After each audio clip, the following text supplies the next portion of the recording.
কেমন হলো 2025 সালে কেন্দ্রীয় বাজেট? কেউ বলছে জনকল্যাণমুখী আর কেউ বলছে জনবিরোধী। কান পাতলে রাজ্যের বিভিন্ন মহলে এই চর্চা শোনা যাচ্ছে। প্রতিবারই বাজেট কিসের দাম বাড়লো, কিসের দাম কমলো, সেই নিয়ে কৌতূহল থাকে সাধারণ মানুষের। বাজেটের জন্য দরিদ্র অংশের মানুষের মুখে হাসি ফুটবে, না মধ্যবিত্তরা স্বস্তি পাবে, নাকি বিত্তশালীরা লাভবান হবে, সেই নিয়ে আলোচনা চলে, সমালোচনা চলে। 1 ফেব্রুয়ারি কেন্দ্রীয় বাজেট পেশ করেন অর্থমন্ত্রী নির্মলা সীতারামন। বাজেটের মূল আকর্ষণের কেন্দ্রবিন্দু হয়ে ওঠে 12 লক্ষ টাকা অবধি আয়করের উপর ছাড়। বিশেষজ্ঞরা বলছেন, বাজারে চাহিদা বাড়াতে মধ্যবিত্তদের ক্রয় ক্ষমতা বাড়ানোর জন্য এই পদক্ষেপ নিয়েছে বিজেপি সরকার। এতে দেশের মধ্যবিত্তরা অনেকটাই স্বস্তি পাবে। এছাড়া 2047 সালের বিকশিত ভারতের স্বপ্নকে বাস্তবায়িত করতে সহায়ক ভূমিকা নেবে এবারের জনকল্যাণমুখী বাজেট, এমনটাই মনে করছে বিজেপি নেতৃত্বরা। কিন্তু কি বলছে বিরোধীরা? বিরোধীরা বলছে এই বাজেট জনবিরোধী, দেশের মানুষের সাথে বঞ্চনা করা হয়েছে, প্রতারণা করা হয়েছে। তাই প্রশ্ন জাগে, কেমন হয়েছে এবারের বাজেট? বিভিন্ন দপ্তরের উন্নয়নের জন্য বাজেটের বরাদ্দ কতটা ইতিবাচক?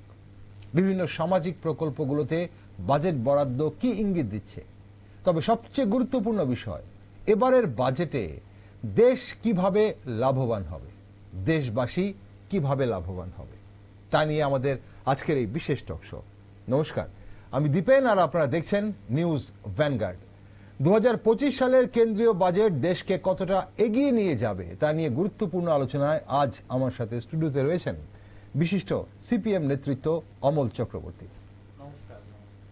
স্বাগত অমলবাবু আপনাকে।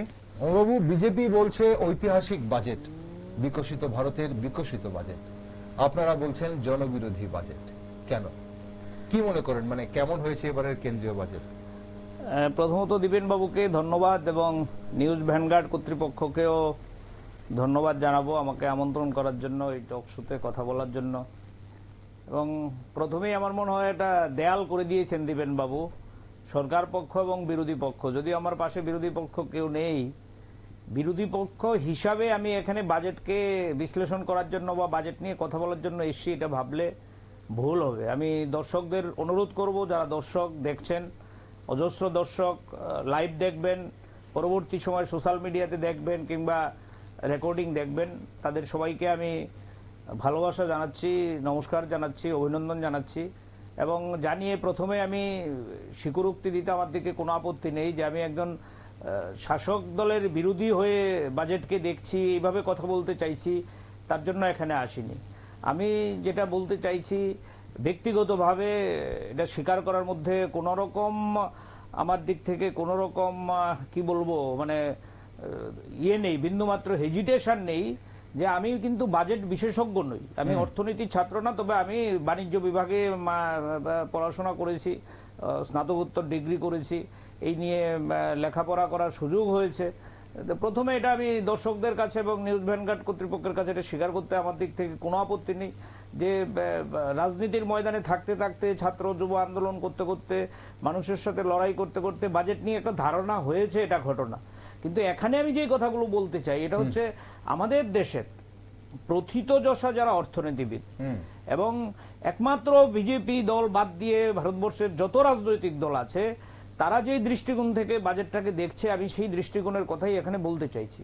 এটা কেউ যদি মনে করেন আমি একজন সিপিআইএম এর বন্ধু হিসাবে বা কর্মী হিসাবে এখানে বাজেট নিয়ে বিশ্লেষণ কিংবা টিপ্পণী করতে এসেছি, তাহলে কিন্তু ভুল হবে। আমাকে অনেকেই হয়তো মানে ট্রোল করবে, এবং দেখেছি বিভিন্ন সময় বাজেট নিয়ে যখন কথা বলেছি, বক্তৃতা করেছি, ব্যক্তিগতভাবে ট্রোল করছে, কিন্তু যুক্তিতর্কে কেউ আসতে চাইছে না। সুতরাং আমি সবাইকে বলবো যে যুক্তিতর্কের মধ্য দিয়েই বাজেট নিয়ে কথা বলা উচিত।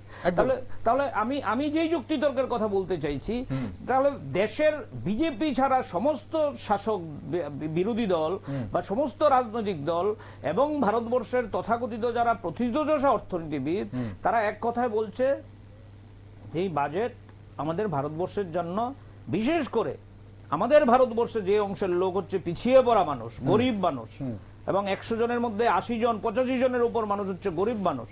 এই গরিব মানুষের সাথে বঞ্চনা করা হয়েছে। গরিব মানুষের জন্যই বাজেট হয়নি। শতকরা 10 জন 5 জন মানুষের জন্য বাজেট না ভারতবর্ষ, এটা ভারতবর্ষ না, এটা ভারতবর্ষ না। এই যে আপনি কথার শুরুতেই বললেন 12 লক্ষ টাকা কর ছাড়, হ্যাঁ 12 লক্ষ টাকা কর ছাড় দিয়েছে।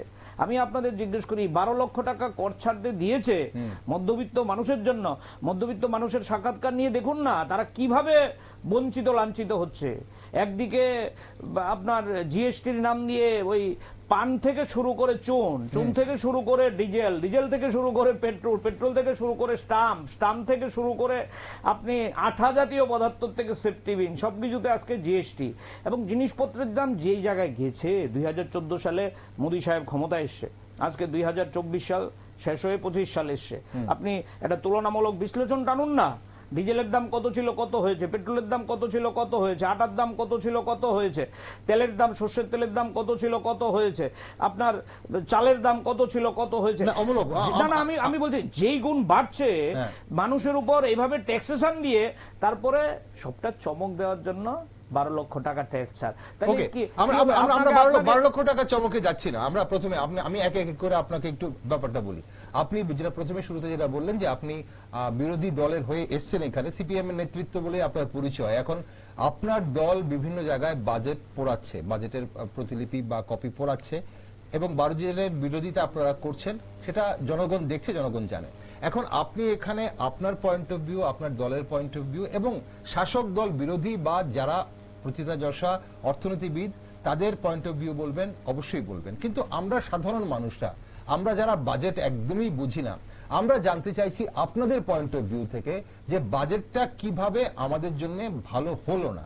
এখন দেশের জিনিসের দাম বেড়েছে এবং এটা তো বলা হয়, যারা শাসক দল ওরা বলে যে গোটা বিশ্বের অর্থনীতি এই মুহূর্তে খারাপ চলছে, সেখানে আমার দেশের অর্থনীতিও অনেকটাই কোভিডের পর থেকে ডাউন চলছে। আপনারা আমাদের সেই পিকচারটা একটু ক্লিয়ার করে দিন সাধারণভাবে, যে কেন আমাদের দেশের এই বাজেটটা আমাদের জন্য ভালো হয়নি, সাধারণ মানুষের জন্য, দেশবাসীর জন্য, এবং আপনারা কি আশা করেছিলেন এবং কি ভালো হয়নি। ভালো হয়নি তো আপনি নিশ্চয়ই, যেহেতু দিবেন বাবু আপনি এখানে সঞ্চালনা করেন, আপনি খবর রাখেন, আমাদের দেশের যে 8টি বাম দল, আমি অন্য রাজনৈতিক দলগুলো ছেড়ে দিলাম, এই 8টি বাম দল বাজেট নিয়ে লিখিত আকারে সরকারের কাছে দাবি জানিয়েছে যে তুমি এই জিনিসগুলো বাতিল করো, এই জিনিসগুলো ইনক্লুড করো, এবং তার জন্য 8টা পয়েন্ট, 8টা ডিমান্ড, চার্টার অফ ডিমান্ড লিখিত আকারে দিয়েছে সরকারের কাছে। এবং আপনাকে এখন বলতে কোনো দ্বিধা নেই, আমাদের সরকার, আমাদের দেশের যে সরকারটা, এই সরকারটা তো কোনো রাজনৈতিক দলের কথা শুনতে আগ্রহী না, বাজেটের আগে দেশের কোনো বিরোধী দলের কোনো বন্ধুদের সাথে কথা বলতে আগ্রহী না। এই যে ফেসিস্ট কায়দায়, স্বৈরাচারী কায়দায়, আপনারা লক্ষ্য করেছেন, অনেকে বলবেন যে নুন আনতে পান্তা ফুরোয়, আপনিও বলতে পারেন বাজেট নিয়ে কথা বলতে গিয়ে আমি কেনই কথা বলছি। জেপিসিতে কি হলো, জেপিসির মেম্বারদের ঘাট ধরে বের করে দিল, তারপর জেপিসি পাস করে নিল সংসদের মধ্যে। বাজেট নিয়ে একই অবস্থা, 8টা বামপন্থী দল 8টা পয়েন্ট সরকারের নজরে দিয়েছে যে তোমরা এই পয়েন্টগুলো, আপনি যদি বলেন আমি এই পয়েন্টগুলো আপনাকে পড়ে শুনিয়ে দিতে পারি। এই পয়েন্টগুলো লুকোচুরি নেই কিছু, সমস্ত খবরের কাগজে দিয়েছে। এবং বাম দলগুলো বলছে যে আগামী 14 তারিখ থেকে 20 তারিখ আমরা গোটা দেশে এগুলো নিয়ে আমরা জনমত তৈরি করার চেষ্টা করব। জনমত মানে আপনারা জানেন আমাদের আন্দোলনের ভাষা এগ্রেসিভ নয়, আমরা রাস্তা অবরোধ করব না, আমরা গাড়ি জ্বালাবো না, আমরা বাজেট যেটা পড়াচ্ছি আপনি বলছেন এটা হচ্ছে আমাদের প্রতীকী, মানে প্রতিবাদ। হ্যাঁ, আমি আপনাকে পড়ে শুনিয়ে দিতে পারি 8টা পয়েন্ট, যে ডিমান্ড, আমি সংক্ষেপেই বলবো, আপনাকে সময় নষ্ট করবো না। আমরা যে পয়েন্টগুলো সরকারের নজরে দেওয়ার চেষ্টা, বারবার বলছি, মানে 8টা বাম দলের পক্ষ থেকে কি সেই পয়েন্টগুলো, কি সেই পয়েন্টগুলো। 1 নম্বর পয়েন্ট আমরা বলছি, আপনি দেখুন, দেশের 200 জন বিলিয়নিয়ারের উপর 4% সম্পদ কর চালু করো। এত ভালোবাসা কিসের? 200 জন বিলিয়নিয়ার, আদানি বলুন, আম্বানি বলুন, আমি কারোর নাম বলে এখানে স্টুডিওতে সময় নষ্ট করতে চাইছি না। এই 200 জন 4% সম্পদ কর চালু করো, কর্পোরেট ট্যাক্স বৃদ্ধি করো। আমরা বলছি এটা তো, তুমি 200 জন মানুষের সাথে প্রেম করে তুমি কোটি কোটি মানুষের দৈনিক যে মজুরি সেটা তুমি কমিয়ে দিচ্ছ, দৈনিক মজুরি তারা পাচ্ছে না। আমরা রেশনে বলছি 14টা নিত্য প্রয়োজনীয় জিনিসপত্র তুমি দেওয়ার ব্যবস্থা করো, এই নিয়ে তুমি উদ্যোগ করছো না। তোমার ভালোবাসার জায়গাটা ওই জায়গায় হয়ে যাচ্ছে। আপনাকে আমি বলছি 2 নম্বর, আমরা এমন কিছু বলছি। 2 নম্বর কি বলছি আমরা? কৃষি পণ্যের ন্যূনতম সমর্থন মূল্যের আইনি গ্যারান্টি দাও। এবং খসড়া national policy framework on agricultural marketing যেটা নিয়ে কৃষকরা দিল্লিতে লড়াই করছে, এটা তুমি প্রত্যাহার করো।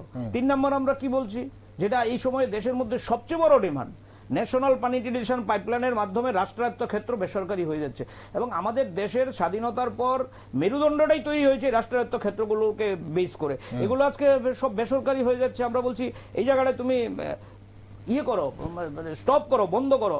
এবং করে কি বলছি আমরা, সরকারি সম্পত্তি এই যে হস্তান্তর করে দিচ্ছ বেসরকারি ক্ষেত্রে, এটা তুমি স্টপ করে কি হচ্ছে বিমায় আপনি দেখুন 100% এলআইসির নাম কে জানে বলুন না, কে না জানে? 74 ছিল, 174 ছিল মানে কি 74 ওদের হাত ধরেই হয়েছে, আগে 134 ছিল, ওরা 74 করেছে।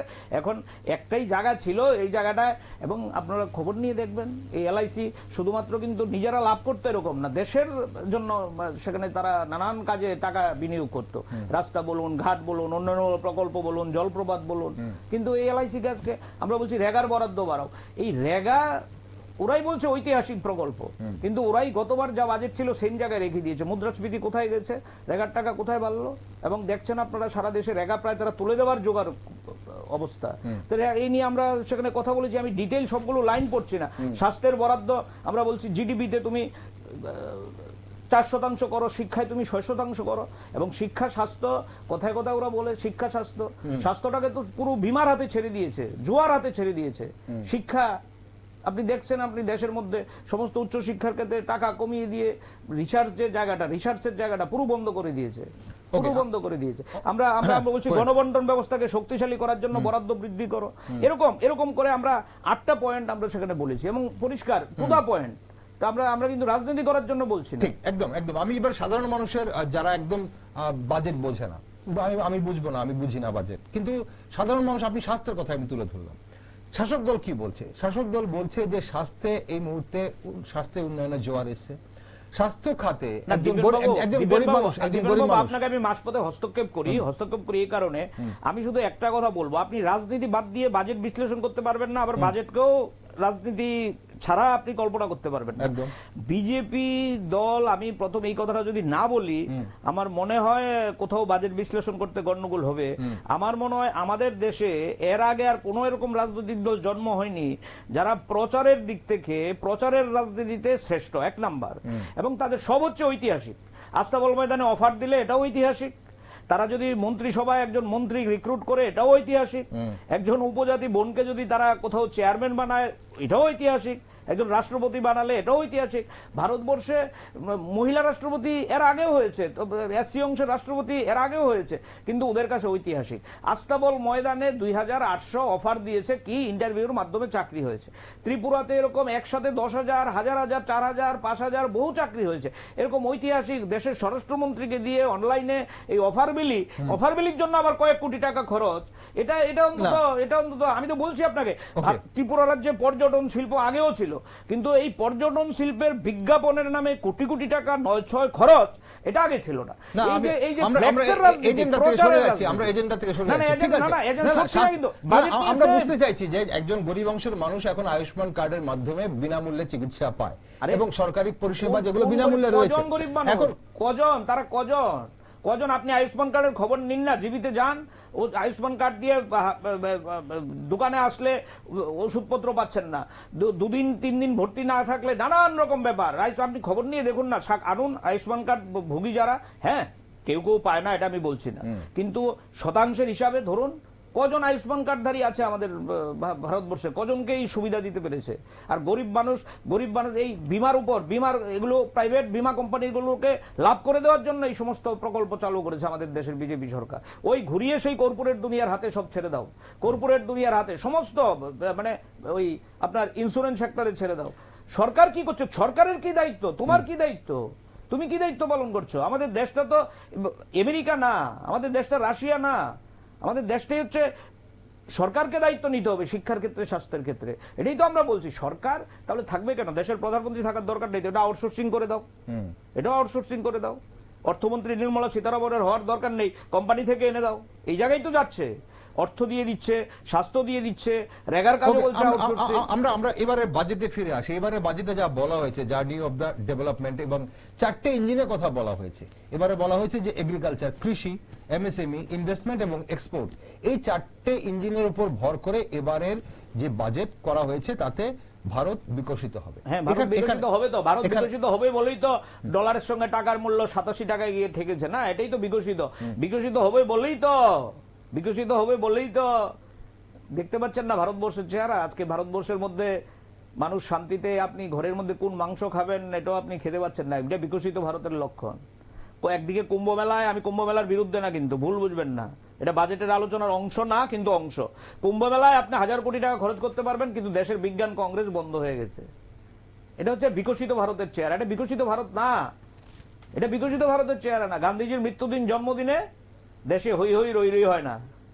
দেশে হই হই রই রই কিসের জন্য হয় আমি বলবো না এর বেশি। আর রাম মন্দির উদ্বোধন করে দেশে হই হই রই রই এমন কোন পাড়া নেই, এমন কোন টিভি চ্যানেল নেই, কিন্তু গান্ধীজির মৃত্যুদিন, জন্মদিন কেউ জানে না। এটা হচ্ছে বিকশিত ভারত। আমরা গতানুগতিক বিরোধিতায় কিন্তু আপনি মানে আছেন এই মুহূর্তে অমর বাবু। আমরা না, আপনি যেভাবে যেভাবে প্রশ্ন করছেন আমি সেভাবে উত্তর দিচ্ছি। ঠিক আছে, আমি জানতে বিকশিত ভারত, এটার নাম বিকশিত ভারত। না না, মানুষ না খেয়ে মরে যাচ্ছে, এটা বিকশিত ভারত। আপনাদের প্রত্যাশাটা কোন জায়গায় ছিল? আপনি আমি তো বললাম, এক এক করে বললাম, 8টা পয়েন্ট বলেছেন। এবার কথা হচ্ছে যে মধ্যবিত্তরা খুব খারাপ অবস্থায় আছে, মধ্যবিত্তদের জীবন খুব খারাপ দশায় কাটছিল, এটা নিয়ে কিন্তু প্রচুর কথা হয়েছে, এটা নিয়ে প্রচুর আলোচনা হয়েছে। মধ্যবিত্ত কারা? আপনি মধ্যবিত্ত না? আপনার তাতে কি সুবিধা হয়েছে? আমি মধ্যবিত্ত না? সরকারি কর্মচারী যারা হয়েছে, আমরা এটার বিরোধিতা তো করছি না একবারও, কিন্তু এই যে সরকারি কর্মচারী না, আমি বলছি যারা 1 লক্ষ টাকা মাসে আয় করে, আমি জিজ্ঞেস করি, আমি আপনাকে জিজ্ঞেস করি, এই যে সরকারের ক্ষতিটা হলো, মানে সরকারের একদিকে তো এই ট্যাক্স ছাড় দিয়েছে, তো তাহলে আমাদের যে আমরা যে বলছি এই যে 18 সালে এই রাজ্যে সরকারটা আসার আগেও প্রতিশ্রুতি দিয়েছিল, কি বলেছিল? রেগার কাজ 200 দিন করব, 340 টাকা মজুরি দেবো। তো তুমি 340 টাকা মজুরি কোত্থেকে দেবে? তুমি 340 টাকা মজুরি দিতে গেলে তো তোমাকে কর্পোরেটের উপর ট্যাক্স বসাতে হবে। আমরা কর্পোরেটের উপর ট্যাক্স বসি, আমরা কিন্তু বলছি না যে তুমি এটা নিয়ে উৎসব করো, আনন্দ করো, গরিবের জন্য তো বলছি। আমাদের কথা অস্পষ্ট কোথায় দেখছেন? আমরা বলছি গরিবের জন্য। এই রেগার শ্রমিকদের 340 টাকা মজুরি কি আমরা বলছি? ওরাই তো বলছে, ওরাই তো বলছে। জিনিসপত্রের দাম বলছে ন্যূনতম মজুরি, গোটা দেশের শ্রমিক সংগঠনগুলো বলছে ন্যূনতম মজুরি বাড়াও। ন্যূনতম মজুরি কোত্থেকে বাড়াবে আমাকে বলুন না, কোথায় বাজেটে কোথায় আছে? না, এখন এই যে আয়কর ছাড়ের কথা বলা হচ্ছে, আপনি দিচ্ছেন না, তাহলে আমার উত্তর তো এখানে আমি বলছি, এখানে লুকিয়ে আছে আপনার উত্তর, যে এই যে আয়কর ছাড় দেওয়া হচ্ছে, আমি বলবো না, সেটা শাসক দল যারা বাজেট তৈরি করেছে তারা বলছে, এই যে আয়কর ছাড় দেওয়া হয়েছে তাতে বাজার চাঙ্গা হবে। যে অর্থ মধ্যবিত্তের হাতে থাকবে সেই অর্থটা বাজারে খরচ হবে, এবং বাজারে খরচ হলে সেটার ইনডাইরেক্ট লাভ যারা দরিদ্র অংশের মানুষ তারা পাবে। আমি জিজ্ঞেস করি আপনাকে, ভারতবর্ষের লোক কতজন? ভারতবর্ষে কত লোক, আর কত লোক এই ট্যাক্সারের আওতায় আসবে? এই শতাংশ লোক দিয়ে বাজার চাঙ্গা হবে আমাদের দেশ। আমাদের দেশের বাজার চাঙ্গা হয় গরিব, শ্রমজীবী, মেহনতি মানুষ যখন বাজারে যায় তখন বাজার চাঙ্গা হয়। মানুষ, বেশিরভাগ মানুষকে বাজারে যেতে হবে, তার ক্রয় ক্ষমতা বাড়াতে হবে। তো বেশিরভাগ মানুষকে ক্রয় ক্ষমতা বাড়ার জন্য হাজার হাজার লক্ষ লক্ষ লোকের চাকরি চলে যাচ্ছে। যাদের কোটি কোটি ছেলে পাশ করে বসে আছে, তারা বেকারের খাতায় নাম লিখিয়েছে, তাদের হাতে টাকা না আসলে বাজার কি করে চাঙ্গা হবে? বাজার চাঙ্গা যে হচ্ছে না, বাজেটের আগে সরকারই তো বলছে যে বাজার চাঙ্গা না। এই অল্প কিছু লোকের ট্যাক্স কমিয়ে দিয়ে বাজার চাঙ্গা হবে, এটা অর্থনীতিবিদরা বলছে, এটা আমার কথা না, দেশের অর্থনীতিবিদরা বলছে এটা ইম্পসিবল। এই অল্প সংখ্যক লোক, এটা হচ্ছে মিনিমাম কিছু লোক, এই লোক দিয়ে বাজারের অর্থনীতি চাঙ্গা হওয়ার কোনো সুযোগ নেই। অর্থনীতি ভারতবর্ষের চাঙ্গা হতে গেলে বেশিরভাগ মানুষের হাতে যাতে কৃষক, শ্রমিক, মজুর, বেকার, তাদের হাতে পয়সা দেওয়ার ব্যবস্থা করতে হবে। কৃষকরা আজকে রাস্তায় কেন? এই কারণেই তো রাস্তায়। এখন সরকার তো বলছে যে এই যে 4টে গ্রুপ, কৃষকরা, দরিদ্র অংশের মানুষ, যারা কৃষক অন্নদাতা, দরিদ্র মানুষ, নারীরা এবং যুব, তাদের জন্যই এই বাজেট, তাদের জন্যই যত সব কিছু করা হচ্ছে, তাদের উন্নয়ন, তাদের কর্মসংস্থান। আমাকে বলুন, স্পেসিফিক বলুন, নারীদের জন্য বাজেটে কি স্পেসিফিক আছে? নারীদের জন্য বেটি বাঁচাও বেটি পড়াও, আপনারা জানেন তো, তথ্য বেরিয়েছে, আমার দেওয়া তথ্য না, সংসদে দিয়েছে তথ্য, মন্ত্রী দিয়েছে, যে বেটি বাঁচাও বেটি পড়াও এই যে স্কিম, এই স্কিমে যত টাকা খরচ হয়েছে তার সবচেয়ে বেশি টাকা খরচ হয়েছে বিজ্ঞাপনে, নরেন্দ্র মোদীর ছবির মুখ ছাপতে, রাজ্যে রাজ্যে মুখ্যমন্ত্রীদের মুখ ছাপতে যে বিজ্ঞাপন, সে বিজ্ঞাপনে যত টাকা খরচ হয়েছে বেটি বাঁচাও বেটি পড়াও এই স্লোগান কার্যকরী করার জন্য এত টাকা খরচ হয় না। আমি কিন্তু সংসদে মন্ত্রীর দেওয়া তথ্যের কথা বলছি। তাহলে বেটি বাঁচাও বেটি পড়াও এই যে স্কিম, এটার বিজ্ঞাপনের টাকা, এই বাজেট নিয়ে মানে গরিবের জন্য যা টাকা না বরাদ্দ, আমার ধারণা হচ্ছে তার 3 গুণ টাকা ওরা খরচ করছে। বাজেট ঐতিহাসিক বাজেট, কোথাও মুখ্যমন্ত্রীর ছবি, কোথাও প্রধানমন্ত্রীর ছবি। এই যে স্বাবলম্বী করে তোলার কথা বলা হচ্ছে, এই যে স্বসহায়ক দলের দিদিদের কথা বলা হচ্ছে, এগুলো কি তাহলে কি হচ্ছে না? আপনি বলছেন এগুলো প্রচার, কারণ এখানে যে বাজেটে বলছে যে 5 লাখ টাকা করে যে প্রথম ফার্স্ট টাইম এন্টারপ্রেনার যারা, তার মধ্যে মহিলারাও আছেন, শিডিউল কাস্ট শিডিউল ট্রাইবরাও আছেন, তাদেরকে দেওয়া হবে, এবং এখানে প্রায় 2 কোটি টাকা অব্দি টার্ম লোন, 5 বছরের জন্য টার্ম লোন দেওয়া হবে। তাহলে স্বাবলম্বী করার জন্য এই যে উদ্যোগগুলো নেওয়া হচ্ছে, এগুলো কি তাহলে মানে কোনো কাজে আসছে না? এগুলো দিয়ে কি মানে মানুষ স্বাবলম্বী হতে পারছে না? আপনার ধারণা কি? আপনার ত্রিপুরার তথ্য দেখে কি মনে হচ্ছে? ত্রিপুরার মাথাপিছু আয় দেখে, ত্রিপুরার অর্থনৈতিক অবস্থা দেখে কি মনে হয়েছে এই যে লাখপতি দিদি? আমি তো বললাম স্লোগানে, হ্যাঁ, বিজেপিকে যদি আপনি চ্যাম্পিয়নে নাম্বার দিতে চান তাহলে স্লোগান সিলেকশনে নাম্বার দিতে হবে, ফ্লেক্সে নাম্বার দিতে হবে, ফ্লেক্স ছাপানোতে নাম্বার দিতে হবে। ওই লাখপতি দিদিই বলুন আর স্কিল ইন্ডিয়া বল, কত, আচ্ছা আমাকে বলুন না, 14 সাল থেকে শুরু করে আজকে 2025 সাল, এই 10 বছর 11 বছরে বিজেপি কত স্লোগান হাজির করেছে। আজকে এই স্লোগান দিচ্ছে, 6 মাস পরে এই স্লোগান মাটির তলায় চাপা পড়ছে, আবার নতুন স্লোগান হাজির করছে, আবার আরেকটা স্লোগান দিচ্ছে, এই স্লোগান আবার মাটির তলায় হাজির করছে, সবকা সাথ সবকা বিকাশ, বিকশিত ভারত। মানেটা কি? চমক দিয়ে বাজার গরম করার চেষ্টা করছে।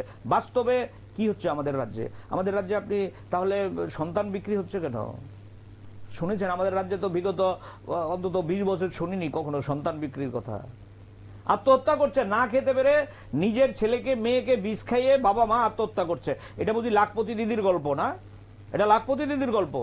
নেশার কবলে শত শত যুবক রাস্তার মধ্যে কাজ না পেয়ে ফ্রাস্ট্রেশন থেকে নেশা করছে রাতের অন্ধকারে। এটা হচ্ছে ত্রিপুরা রাজ্যের আজকে বাস্তব চিত্র, আমার কথা না। আপনারা নেশা নিয়ে আপনারাও টকশো করেছেন। এইটা হওয়ার কথা ছিল ত্রিপুরায়। ত্রিপুরা কি এটা হওয়ার কথা ছিল? কোনায় কোনায় মদের দোকান। এটা লাখপতি দিদি আর এটা স্বাবলম্বী ত্রিপুরার লক্ষণ। মদের দোকান দিয়ে স্বাবলম্বী করে দিচ্ছে নাকি? বাংলা মদের দোকান দিয়ে স্বাবলম্বী করে দিচ্ছে। এটা স্বাবলম্বী? কটা মদের দোকান হয়েছে? আমি শুধু ত্রিপুরার কথা বলছি। অনেকে ভাববেন বাজেটের সাথে সম্পর্কযুক্ত না। আপনি স্বাবলম্বীর কথা বলার জন্য আমি এই কথাগুলো বললাম। এটার নাম স্বাবলম্বী না। তাহলে বিজেপি যে স্বাবলম্বীর কথা বলা হচ্ছে, যে এত হাজার হাজার দিদিরা বা মহিলারা স্বাবলম্বী হচ্ছে, যুবরা স্বাবলম্বী হচ্ছে, নেগোসিয়েশন গ্রুপ কিছু হয়েছে ত্রিপুরা রাজ্যে, কিছু নেগোসিয়েশন গ্রুপ তৈরি হয়েছে, তারা স্বাবলম্বী হয়েছে। 18 সালের আগে, আমি অন্যভাবে নেবেন না, কাউকে ব্যক্তিগত আক্রমণ করার জন্য বলছি না, যারা শিকাবিরি আছে কিনা এখন জানি না, মেঘনাবিরিও খেতে পারতো না, তারা এখন সকালে কলকাতা যায় তো বিকালে কলকাতা আসে। তাদের ভারতবর্ষের নানান জায়গায় ফ্ল্যাট হয়েছে, বলতে আমার কোনো দ্বিধা নেই, আমি নাম বলবো না। দেখছে ত্রিপুরা রাজ্যের মানুষ। আপনারা দেখাননি এরকম না, আমি আপনাদেরও বলবো না। সেরকম কথা বলতে গেলে তো তাহলে সেই আমলে আমরা টাকার বিছানায় ঘুমাতেও দেখেছি। হ্যাঁ, দেখেছেন তো, কি হয়েছে? আমরা কি এটা অস্বীকার করেছি নাকি? যাকে দেখেছেন এটা তার ব্যক্তির প্রশ্ন, আমরা অস্বীকার করেছি। তখন ব্যক্তি হয়ে যাচ্ছে, এখন তাহলে দল হয়ে যাচ্ছে না। কেন? আমরা তো নিন্দা জানিয়েছি। আমরা কি এটার পক্ষে কথা বলেছি নাকি? ওকে, আমরা বাজেটে, আমরা যে এরকম অনৈতিক কাজ করেছে তার পক্ষে তো আমরা দাঁড়াইনি। আমরা বাজেটে থাকি। আপনি বলতে পারবেন এরকম অনৈতিক কাজের পক্ষে দাঁড়িয়েছি আমরা? বাজেটে থাকি। শিক্ষার ক্ষেত্রে এই যে সিট বাড়ানো হচ্ছে, মেডিকেল সিট 10,000 মেডিকেল সিট বাড়ানোর কথা বলা হচ্ছে, বা এই যে অটল টিঙ্কারিং ল্যাবের কথা বলা হচ্ছে, এগুলো কি কোনো কাজে আসবে না? আমি আপনাকে কথার আগে, আমি এই নিয়ে তো অনেকদিন ধরে ঘাটছি, তো 1 তারিখের পর থেকে আপনি কথা বলার আগে আমি আপনার ঠোঁট থেকে কথা টেনে নিচ্ছি, আপনি হয়তো বিরক্ত হচ্ছেন, কিন্তু আমি আপনাকে বলি, এই শিক্ষার ক্ষেত্রে মেডিকেলের সিট বাড়ানো ভারতবর্ষের নতুন ঘটনা না। তো আমাদের দেশের, আমি কেন আপনাকে একটার সঙ্গে একটা উদাহরণ টানছি, আমার মাথায় ক্রিয়া করে একজন নবীন প্রজন্মের বন্ধু হিসাবে। আমাদের ভারতবর্ষে জওহরলাল নেহরু প্রধানমন্ত্রী ছিলেন, ইন্দিরা গান্ধী প্রধানমন্ত্রী ছিলেন, রাজীব গান্ধী প্রধানমন্ত্রী ছিলেন, পিভি নরসিমহা রাও প্রধানমন্ত্রী ছিলেন, আমাদের রাজ্যে শচীন সিং মুখ্যমন্ত্রী ছিলেন, সুকুমার সেনগুপ্ত মুখ্যমন্ত্রী ছিলেন, নৃপেন চক্রবর্তী মুখ্যমন্ত্রী ছিলেন, মানিক সরকার মুখ্যমন্ত্রী ছিলেন। প্রধানমন্ত্রীরাও দেশে ভাষণ দিয়েছেন, তাদের ভাষণের বই এখন বাজারে কিনতে পাওয়া যায়। জওহরলাল নেহরুর ভাষণের বই অনেক দামে কিনতে পাওয়া যায়, ভালো কপিরাইট দিতে হয় পাবলিশারকে। আমাদের রাজ্যের মুখ্যমন্ত্রীরা মানুষের সাথে সাক্ষাৎ করেছে, দেখা করেছে, এগুলো কোনোদিন খবরের কাগজে বিজ্ঞাপন হয়নি। মানিক সরকার প্রতিদিন সকালবেলা মানুষের সাথে দেখা করত, একমাত্র ক্যাবিনেট মিটিং না থাকলে, ইলেকশন না থাকলে। কিন্তু এটা ফেসবুকে টুইটারে কোনোদিন মানিক শাহর মতো প্রচার করতে হয়নি, আর নরেন্দ্র মোদীর মন কি বাতের মতো প্রচার করতে হয়নি। জওহরলাল নেহরু বক্তৃতা দিয়েছে, কিন্তু এটা মন কি বাতের মতো প্রচার হয়নি। না না, আমি কথা বলছি না না, কি করে এখন আপনারাও করছেন, আপনারা তো সামাজিক মাধ্যমে প্রচার করছেন। মেডিকেলের সিট বাড়বে, এটা তো গতানুগতিক প্রক্রিয়া। মেডিকেলের সিট বাড়বে, এটা গতানুগতিক প্রক্রিয়া। ইঞ্জিনিয়ারিং সিট বাড়বে, এটা গতানুগতিক প্রক্রিয়া। এটা বাজেটে তো বড় করে দেখানোর মতো বিষয় নয়। বড় করে দেখানো নয়, এটা একটা বাজেটের অংশ, এটা একটা বাজেটের অংশ। আপনি মেডিকেল সিট বাড়াচ্ছেন আর এদিকে স্কুল বিক্রি করে দিচ্ছেন। আমাকে বলুন না, আপনি এই জায়গাটায় ধরুন, আমাদের রাজ্যে কতটা 900-র উপর, আমার ধারণা এখন বোধহয় 1600 গিয়ে দাঁড়িয়েছে। স্কুল বন্ধ করে দিল, অ্যাবসলিউটলি বন্ধ করে দিল। এটা খবর হচ্ছে না। ঝাড়খণ্ডে স্কুল বিক্রি হয়ে যায়, মধ্যপ্রদেশে স্কুল বিক্রি হয়ে যায়। আপনাকে আমি বলছি, কলেজ প্রাইভেটের হাতে তুলে দিচ্ছে, ইঞ্জিনিয়ারিং কলেজ প্রাইভেটের হাতে তুলে দিচ্ছে, আইআইটি গুলোতে বরাদ্দ কমে যাচ্ছে, ইউজিসি বরাদ্দ কমে যাচ্ছে, কেন্দ্রীয় বিশ্ববিদ্যালয়ে বরাদ্দ কমে যাচ্ছে, আর আপনি সিট বাড়াচ্ছেন, এটা বগল বাজাচ্ছে। আমাদের দেশের মধ্যে আমরা বলছি শিক্ষার জন্য 6% বরাদ্দ করো, তুমি এই জায়গায় না গিয়ে বগল বাজাচ্ছ কেন? 6% বরাদ্দ করার দাবি এটা আমাদের না, আপনাকে জানার জন্য বলছি। ভারতবর্ষের স্বাধীনতার পর, আমি প্রথমেই বলেছি, আমার ব্যক্তিগত কথা একটাও বলিনি আমি, ভারতবর্ষের স্বাধীনতার পর শিক্ষার জন্য যতগুলো কমিশন হয়েছে, কোঠারি কমিশন হচ্ছে সর্বপ্রথম 1964 সালে কমিশন হয়েছে, মুদালিয়র কমিশন, কোঠারি কমিশন, সব কমিশন বলছে শিক্ষার জন্য 6% বরাদ্দ করো, জিডিপির 6% বরাদ্দ করো। তাহলে তুমি কার কথা শুনতো? কেন কমিশন করেছো তুমি কেন কমিশন করেছো? তুমি শিক্ষা গেরুয়াকরণ করছো, তুমি গীতা পড়ার কথা বলছো, রামায়ণ করার কথা বলছো। শিক্ষার জন্য বরাদ্দ কবে ভালো ছিল? আরে বাবা, কোন আমলে ভালো ছিল? ভালো ছিল আমরা কি তাহলে ওই আমলের পক্ষে কথা বলেছি নাকি? আমরা তো শিক্ষার কোন আমলই ভালো ছিল না। না, ভালো ছিল না, কিন্তু স্কুল বিক্রি হয়নি। এরকম স্কুল 900 স্কুল অন্তত ত্রিপুরা রাজ্যে বিক্রি হয়ে যায়নি। 1600 স্কুল বিক্রি হয়ে যায়। ত্রিপুরাতে 1600 স্কুল কার কাছে বিক্রি হলো? আপনাকে বলি, না কার কাছে স্কুল? আপনি মার্জারের কথা বলছেন, যেটা সরকার বলছে যে মার্জ করা হয়েছে, তাহলে বিক্রিটা কার কাছে হলো? বিক্রিটা কার কাছে হলো? সরকার বিক্রি করে দিল, বন্ধ করে দিল, মানেই তো কি হলো? আমাদের এখানে এটা কি একটা ভুল প্রচার হচ্ছে না? মানে বিক্রি করে দেওয়াটা আপনি যেটা বলছেন, আরে বিক্রি করে দেওয়া মানে কি? স্কুল যদি ছাত্র না থাকে, আমাকে পরিষ্কার করতে দিন, ছাত্র না থাকে শিক্ষাকে ভারতবর্ষে এভাবে বিশ্লেষণ করা যায় না। শুনুন, আপনাকে আমি একটা মানে আমার জীবনের অভিজ্ঞতা বলি। আমার জীবনে গন্ডাছড়ায় বামফ্রন্ট সরকার কলেজ করেছে। বামফ্রন্ট সরকারের টপ অফিসিয়ালরা আমাদের তৎকালীন শিক্ষামন্ত্রী, মুখ্যমন্ত্রীকে বোঝানোর চেষ্টা করেছে, আমার কথাটা রাজনৈতিকভাবে শোনার সুযোগ হয়েছে, যে গন্ডাছড়া কলেজ করলে সরকারের লস। গন্ডাছড়ায় যতজন ছাত্র পড়ে, সেই ছাত্রগুলোকে তুলে এনে যদি পয়সা খরচ করে এমবিবি কলেজে পড়ানো হয়, সরকারের তাতে পয়সা কম লাগবে। আমাদের বামফ্রন্ট সরকার বলেছে এটা আমাদের নীতিগত সিদ্ধান্ত, এটা আমাদের প্রগতিশীল সিদ্ধান্ত। গন্ডাছড়ায় কলেজ করতে হবে, কাঞ্চনপুরে কলেজ করতে হবে, এবং এখন 12 কিলোমিটার দূরে স্কুলে যেতে হয় এডিসি এলাকার মধ্যে। আর আমাদের সরকার সিদ্ধান্ত করেছিল যে 2 কিলোমিটারের বেশি কাউকে যাতে হেঁটে কলেজে না যেতে হয়, স্কুলে না যেতে হয়। এটা হচ্ছে নীতিগত ডিফারেন্স। আপনি শিক্ষার ক্ষেত্রে, স্বাস্থ্যের ক্ষেত্রে আপনি ব্যবসা করতে নামেননি সরকার, এখানে আপনি জনহিতে কাজ করতে এসেছেন। সুতরাং এখানে আপনি স্কুলগুলো মার্জার করে দিয়ে, প্রশ্ন আমার সেটা নয়, আমার প্রশ্ন সেটা নয়, আমি পক্ষে বিপক্ষ না। আমার প্রশ্ন ছিল যে বিক্রির কথাটা আপনি বললেন, স্কুল বিক্রি। আরে স্কুল যদি বিক্রি করে থাকে তাহলে অবশ্যই এটা সংবাদ মাধ্যমে জানার অধিকার আছে, এবং অবশ্যই রাজ্যবাসীকে জানাবো যে বিক্রি করলে কার কাছে করেছে। না দিবেন বাবু, আমাকে পরিষ্কার করুন, আপনি আমাকে কথার ফাঁদে ফেলার চেষ্টা করছেন। বিক্রি যদি করে থাকে তাহলে কার কাছে করেছে? এটাই তো বিক্রি। আপনি যে স্কুলে আগে বিনা বেতনে পড়তে পারতো, এই স্কুলে মাসে এখন 1000 টাকা ফি দিতে হয়, এটা বিক্রি না? এটা শিক্ষা বিক্রি হচ্ছে না? আর এখানে আপনার স্কুল ঘরটা হয়তো বিক্রি হচ্ছে না, বিল্ডিংটা বিক্রি হচ্ছে না, তো আপনার শিক্ষাটা বিক্রি হলো না? আপনি আগে বিদ্যাজ্যোতি স্কুলে টাকা দিতে হতো পড়ার সময়, আমাদের ত্রিপুরা রাজ্যে সরকারি স্কুলে পড়ার জন্য টাকা দিতে হতো। আপনি বলছেন বিদ্যাজ্যোতি স্কুলে মানে সেটা শিক্ষা বিক্রি হয়ে যাচ্ছে না? শিক্ষা বিক্রি আর স্কুল বিক্রি দুটো কথার মধ্যে পার্থক্য রয়েছে কি? না দিবেন বাবু, শুনুন, আগে খবর নিয়ে দেখবেন বিশ্ববিদ্যালয়ের মধ্যে আগে কত টাকা দিতে হতো মান্থলি, এখন কত টাকা দিতে হয়। মেডিকেল কলেজ, আমাদের এই মেডিকেল কলেজ নিয়ে লড়াই কম করেছে, আন্দোলন কম করেছে ফি স্ট্রাকচার নিয়ে। ওই ফি স্ট্রাকচারের থেকে এখন কত গুণ ফি স্ট্রাকচার বেড়েছে। আমি এখন ছাত্র আন্দোলন করি না বলে হয়তো তথ্যটা দিতে পারবো না, আপনাকে অনুরোধ করবো ছাত্র নেতাদের ডেকে জেনে নেবেন এখন কত গুণ ফি বাড়িয়েছে। তো এটা শিক্ষা বিক্রি না? এটা শিক্ষা বিক্রি না? ওকে, এখন যুগের সাথে তাল মিলিয়ে সব জিনিসের দাম, আপনি যুগের সাথে তাল মিলিয়ে তাহলে যদি দাম বেড়ে থাকে, দাম বেড়ে থাকে, আগের সঙ্গে তুলনা আমরা কি করে করব? তুমি তাহলে বিরোধিতা করলে কেন? ওই সময় বিরোধিতা করলে কেন? ওই সময় ফি স্ট্রাকচার আগরতলা শহরে পুষ্টবিচ্ছন্নি গোলাগুলি হয়ে গেল, এই নিয়ে আপনার মনে থাকবে, গোলাগুলি হয়ে গেল। ওরাই তো আজকে ফি স্ট্রাকচার বাড়াচ্ছে, তাহলে কথায় কাজে এক নয়।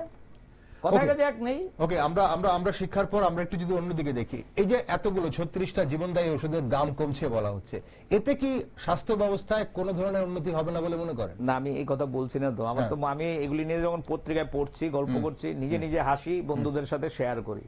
এটা কিরকম হয়েছে জানেন তো? কিরকম হয়েছে কি করে বুঝাবো আপনাকে? ধরুন আপনার কর্তৃপক্ষ আপনাকে কি করে বুঝালে এটা দর্শকরা এক কথায় বুঝবেন?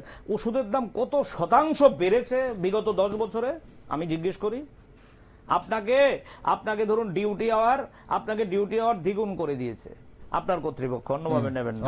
আর ওই ডিউটি আওয়ার দ্বিগুণ করে দিয়ে আপনাকে মান্থলি 200 টাকা বেতন বাড়িয়ে দিয়েছে। এই গত 10 বছরে একবার খবর নিয়ে দেখুন না, ওষুধের দাম, মানে গোটা দেশে মানুষ অতিষ্ঠ হয়ে গেছে ওষুধের দামে, এবং ওরা এটা বুঝতে পেরেছে যে এই জায়গায় যদি হাত না দিই, ওই ওষুধের দাম বাড়িয়ে ওই সরষের তেলের দাম দেখবেন 200 টাকা লিটার, 100 টাকা থেকে 200 টাকা লিটার, 10 টাকা কমিয়ে ধন্যবাদ রেলি, মোদীকে ধন্যবাদ রেলি। আজকে আসার আগে একটা ইন্টারেস্টিং জিনিস দেখলাম, ধর্মনগরের একজন বিজেপির নেতা ফেসবুকে পোস্টিং দিয়েছে, বিকশিত ভারতের বিকশিত বাজেট, ধন্যবাদ জানিয়ে, ধিক্কার জানিয়ে, মোদী সাহেবকে ধিক্কার জানিয়ে মিছিল। কারণ মাথার মধ্যে তো ধিক্কার ঘুরছে, লিখেছে ফেসবুকে ধিক্কার। আমি দেখছিলাম বিজেপির বেশ রাজ্য স্তরের নেতা ধিক্কার। তো আমি আপনাকে বলি, ওষুধের দাম 100%, 200% বাড়িয়ে 5% সাবসিডি, কৌশল না? এটা মানুষকে বোকা বানানোর কৌশল না? তেলের দাম 200 টাকা, আটার দাম 50 টাকা করে 1 লক্ষ টাকা করছার, 12 লক্ষ টাকা অব্দি করছার। মানে কি? তোমার সমস্ত আষ্টে পিষ্টে তোমার শুষে নিলাম। তেলের দাম, বিজ্ঞানীরা বলছে, অর্থনীতিবিদরা বলছে 34 টাকায় পেট্রোল বিক্রি করা যায়, 32 টাকায় ডিজেল বিক্রি করা যায়, তুমি 100 টাকায় বিক্রি করছো, 12 লক্ষ টাকা করছার। আর পেট্রোলের দাম যে তোমার পকেট থেকে টাকা নিয়ে নিচ্ছে, এটা তো মানে প্রচার হচ্ছে না?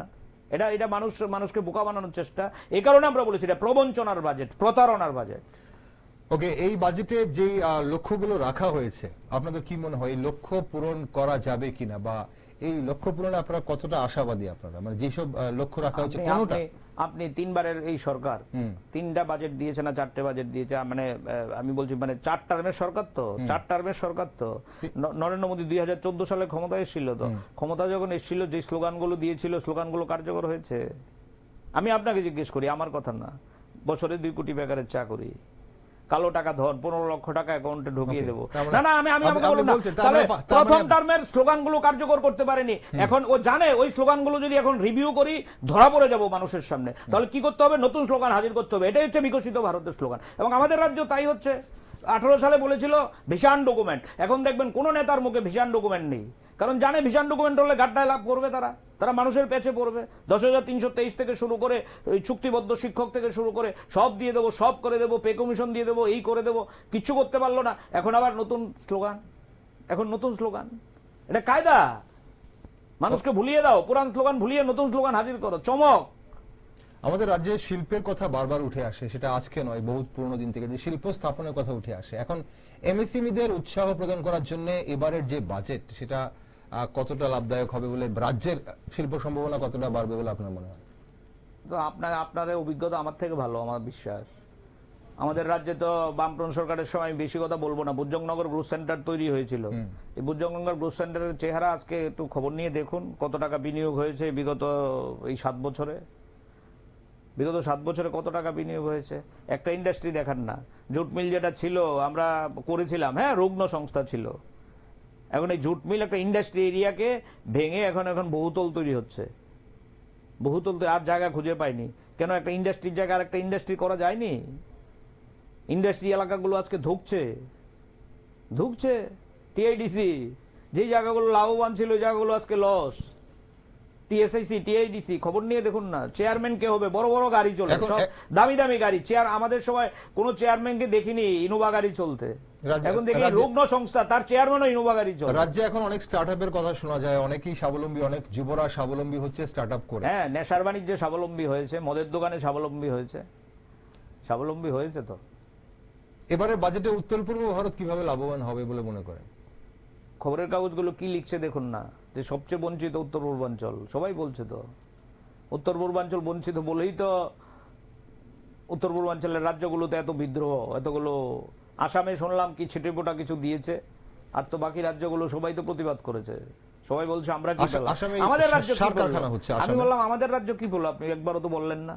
না আমি আসছিলাম না এই দীপেন মুহূর্তে। বাবু এটা আগে বলা উচিত। আমরা যেহেতু নিউজ ভ্যানগার্ড চ্যানেলে বসেছি, অবশ্যই না, আগরতলার চ্যানেল, ত্রিপুরার চ্যানেল, আমরা কি পেলাম? আপনি দেশের কথা বলছেন, আমি উত্তর পূর্বতে ছিলাম, তারপর আমি অবশ্যই রাজ্যে এলাম। ঠিক। আমি এমএসএমই এর কথা আপনাকে বলছিলাম যে রাজ্য কিভাবে না, লাভবান বিরোধী হবে। বিরোধী বন্ধু নেই বলে আপনাকে মাঝে মাঝে বিরোধী সাজাচ্ছি আর কি। সমস্যা নেই, কিন্তু ঘটনা হচ্ছে রাজ্যবাসী দেখছে, রাজ্যবাসী জানতে চাইছে যে বাজেটটা কিভাবে ভালো হলো, কিভাবে জনবিরোধী হলো। দাদা এখন ব্যাপারটা হচ্ছে যে আপনাকে জিজ্ঞেস করি দাদা, আপনাকে জিজ্ঞেস করি, আমাদের রাজ্যের যিনি মুখ্যমন্ত্রী ছিলেন, যদিও ব্যক্তিগতভাবে আমার ওনার সাথে কোনো শত্রুতা নেই, ব্যক্তিগতভাবে কোনো শত্রুতা নেই, সবাই জানেন, এখন গোটা ভারত, গোটা দেশের নাম মানুষও নানান কারণে ওনার নাম জানেন।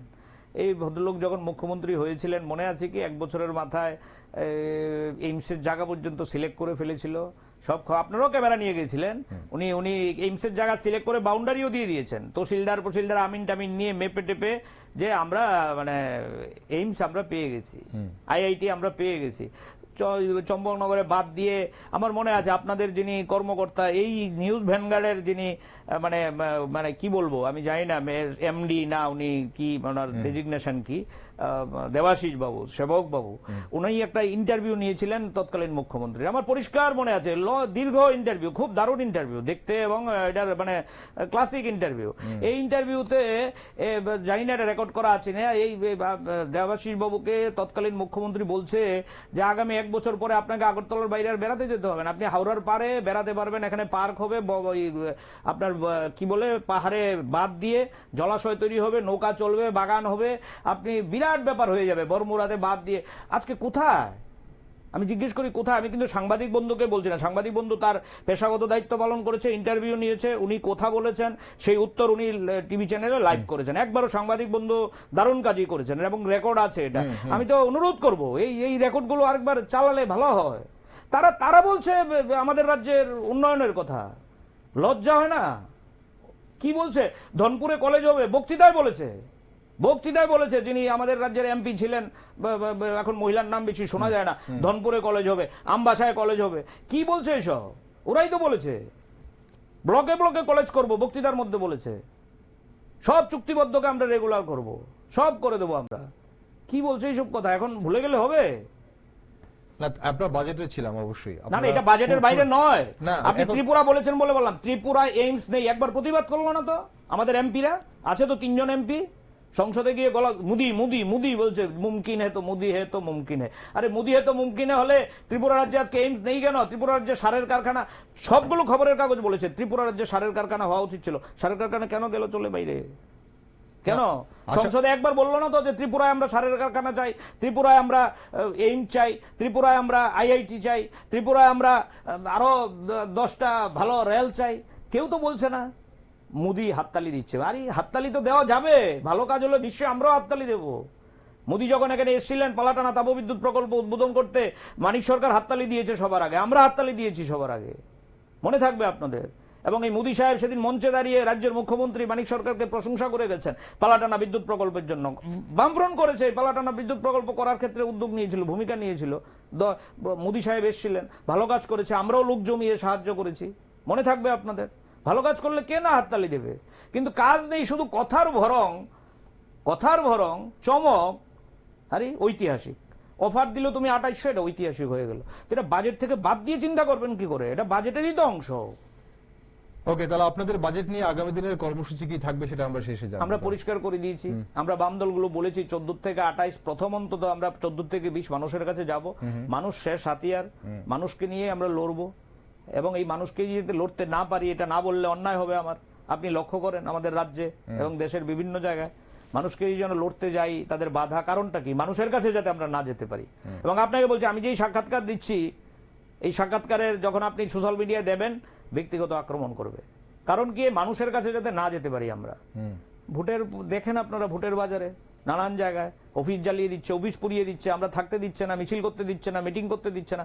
আজকেও আমাদের শ্রমিক কৃষকরা যখন মিছিল নিয়ে বেরিয়েছে, পুলিশ আমাদের প্রায় আধা ঘন্টা আটকে রেখেছে। কি ব্যাপার? বিজেপির একটা অঙ্গ সংগঠন মিছিল বের করেছে। আরে এতগুলো রাস্তা, আমাদের একটা রাস্তা দাও না। রাজনৈতিক এই সন্ত্রাসের চিত্র, এটা তো ত্রিপুরা রাজ্যের নতুন কোনো বিষয় নয়, কিন্তু আমরা বাজেট থেকে সরে গিয়ে এক করবেন না, প্লিজ এক করবেন না, প্লিজ এক করবেন না, রাজনৈতিক প্লিজ এক সন্ত্রাসের করবেন চিত্র। না। 18 সালের আগে কোন রাজনৈতিক দলের অফিস জ্বালিয়ে দিয়েছে একটা ঘটনা যদি দেখাতে পারেন, একটা ঘটনা দেখান যেরকম রাজনৈতিক দলের বিভাগীয় দপ্তর আমরা জ্বালিয়ে দিয়েছি। আপনি কিছুক্ষণ আগে বলেছিলেন পোস্টবি চৌমনি গুলি চলেছে, এখন পোস্টবি চৌমনি গুলি চলেছে, কি কারণে গুলি চলেছে জানেন না আপনি? আপনার পোস্টবি চৌমনি গুলি চালানোর পর কি কি হয়েছে, তার আগে কি হয়েছে, তারপরে কি হয়েছে, এগুলো জানে। সন্ত্রাসের ব্যাপারটা টোটালি রাজনৈতিক সন্ত্রাসের ব্যাপারটা না না, এক করে আমরা যখন বাজেট নিয়ে কথা বলছি, যদি আপনি দেখেন তেলে জলে এক হয়ে যাবে। তেলে জলে কখনো এক হয় না। হ্যাঁ, তেলে জলে এক হয় না। আমি সব জায়গায় বলি তেলে জলে এক হয় না। অবশ্যই রাজ্যের মানুষ সন্ত্রাস চায় না, রাজ্যের মানুষ উন্নয়ন চায়। সেটা যে সরকারি সন্ত্রাস না চায়, রাজ্যের মানুষ যদি সন্ত্রাস না চায়, আপনি একবার প্রশ্ন করবেন না, যদি বাজেটের আলোচনা, এখানে এই আলোচনা অর্থহীন, তারপরে আমি বলছি না, আমি আমাকে বলুন না, বিজেপি দলের স্লোগান কি? এক ত্রিপুরা শ্রেষ্ঠ ত্রিপুরা। আর ওদের যে সঙ্গী সাথী যারা আছে, এক সময় কি বলবো, আমি নামও ভুলে গেছি এখন, কেউ কখনো আইপিএফটি, কখনো কি, এখন তো ত্রিপুরা কথা। এই যে যারা রাস্তা অবরোধ করলো, তাদের স্লোগান কি? আলাদা রাজ্য চাই, আলাদা রাজ্য চাই, ত্রিপুরাল্যান্ড চাই, গ্রেটার ত্রিপুরাল্যান্ড চাই। তো কি করে হয় এটা?